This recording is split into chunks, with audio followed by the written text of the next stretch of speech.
So should I create a pretend job we just did? Yeah. And it'll go a couple inches one way or another way or something? I did a circle.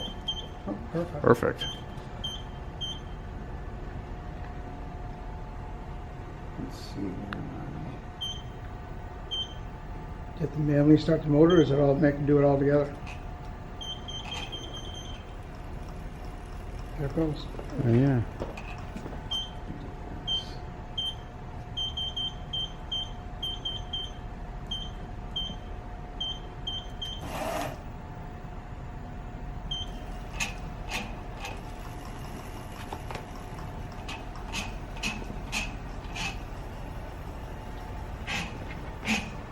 Can you turn on the spindle?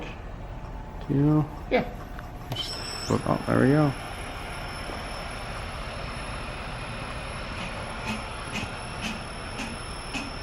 This is what you set your Z height with. Okay.